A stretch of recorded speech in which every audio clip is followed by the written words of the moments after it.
Hello my dear friends, మరొక రెసిపీతో మీ ముందుకు వచ్చేసింది మీ లోకేశ్వరి. అదే అండి, బిర్యానీకి చేసే బ్రింజల్ గ్రేవీ అండి. ఆనియన్స్ మనం ఫ్రై చేసుకోవాలి. ఫ్రై చేసుకున్న తర్వాత మనము ఇది బెంగళూరు వంకాయ అంటారు, పెద్దది చూపించలేకపోయాను, నెక్స్ట్ టైం చూపిస్తాను.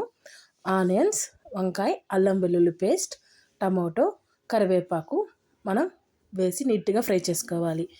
ఇది ఏంటంటే ఒక్క చెంచాడు తెల్ల నువ్వులు, ఒక చెంచాడు శనగ్గింజలు, కొద్దిగా జీలకర్ర, కొద్దిగా మిరియాలు పేస్ట్ చేసి పక్కన పెట్టుకోవాలి.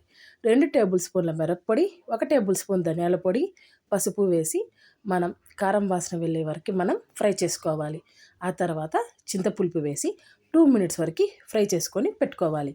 పెట్టుకున్న తర్వాత నేను చూపించాను కదా, ఆ గ్రేవీ ఎప్పుడు వేయాలంటే ఈ విధంగా ఆయిల్ పైకి వచ్చిన తర్వాత బాగా బాయిల్ అయ్యి బాగా ఫ్రై అయ్యి ఆయిల్ పైకి వచ్చినప్పుడు ఆ పేస్ట్ మనం వేసి 5 మినిట్స్ వరకు మీడియం ఫ్లేమ్లో పెట్టుకొని సర్వ్ చేసుకుంటే ఇది మనం వెజిటబుల్ రైస్కి కావచ్చు, టమోటా రైస్కి కావచ్చు, బిర్యానీకి కావచ్చు, చపాతీకి కావచ్చు, దేనికైనా super combination.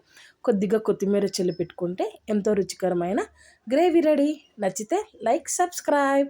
Thank you for watching my dear friends.